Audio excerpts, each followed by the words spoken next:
This artist went from 0 to over 10k monthly listeners and over 150k streams in just a few months with only 3 songs. Let me show you exactly how. This is Shai, a hip-hop artist who doesn't show his face but has a strong brand. A few months ago, 0 monthly listeners, and today over 12k. And no, it wasn't luck, it wasn't a viral TikTok moment or a label deal or some mystical industry secret. He followed our exact meta ad strategy, the same one we have used with over 50 plus artists to drive real, scalable Spotify growth. So, in today's video, I'll break down step by step how we leverage Spotify's algorithm to fuel his growth, how we set up his ads, and what creatives did we use. If you're struggling to get consistent streams, this video is for you. Step 1, triggering Spotify's algorithm. Let me grab my glasses real quick. Now I can see. So, it's important to understand that the first 48 hours of your release is crucial because Spotify uses this period to determine if your song should be pushed by its algorithm, and it rewards sudden spikes in activity with playlist placements like Discover Weekly and Release Radar, algorithmic boosts like radio and personalized mixes, and more organic discovery. So long after the ads stop running, you will still get a lot of organic traffic. So in this video, I will show you his campaign regarding his song called War. So let's dive into the ads manager and actually show you the campaign setup and the creatives and everything that you really want to know in this video. This song was released on the 31st of January. And to trigger Spotify's algorithm, we allocate around $170 on the first 48 hours. I'm going to actually show you. Right now we are in the ads manager, and as you can see down below, you will see 250 Canadian dollars. So it's essentially like $170 or so. And on the date, you will see January 31st to February 1. We pushed Shai's song to algorithmic placements like Discover Weekly, Release Radar, radio, and all these playlists help tremendously within the first week and the first 24 hours to get the most amount of traffic and data that you possibly can.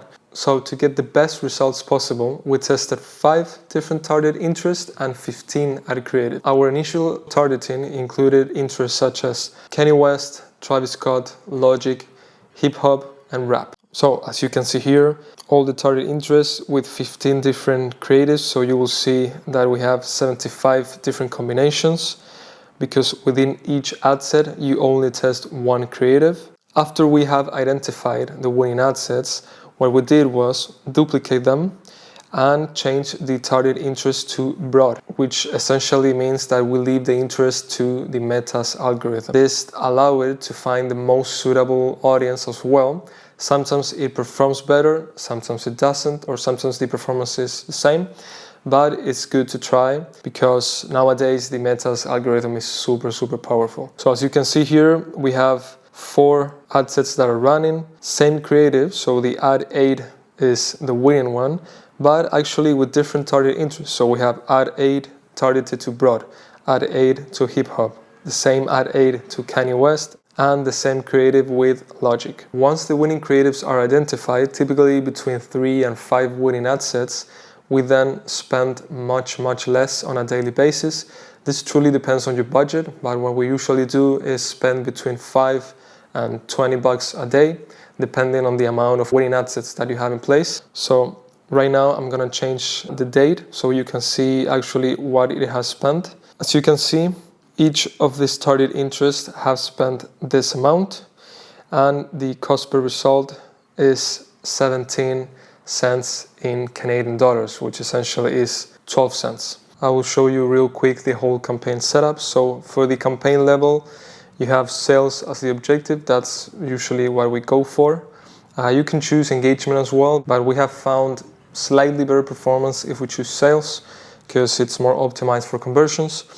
And on the ad set level, you have the conversion location as a website because you're leading people to your landing page, which in our case, we always use Tonden. And performance goal is maximize number of conversions, the pixel, and view content, which is the conversion event that Tonden and SubmitHub also uses.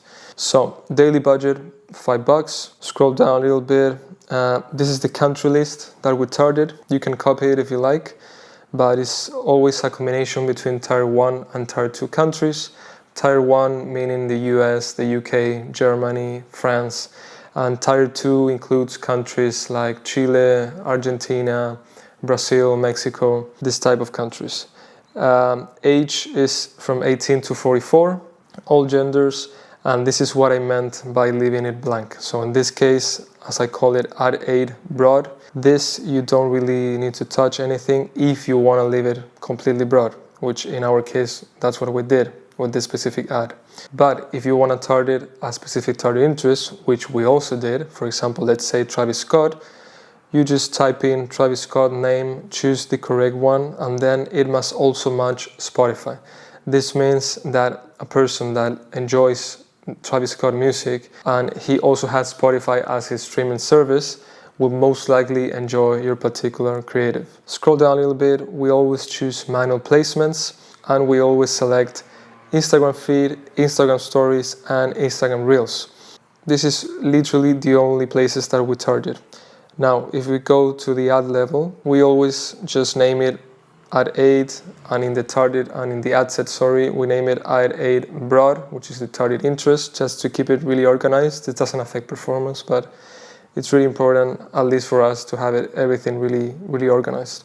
Facebook page, Instagram account, single image or video. We usually deselect this option, the multi-advertiser ads. This is what the creative looks, which I will show you more in detail in a second. So if we scroll down a little bit, you will see the destination. We have the tone and link. If we click on it, it's really simple. We have the cover art of the track, the name of the track, and the name of the artist. And usually we just go for Spotify and Apple Music, because the more options you give people, the less likely they are to take action. So that is the main reason why we usually only leave Spotify and Apple Music.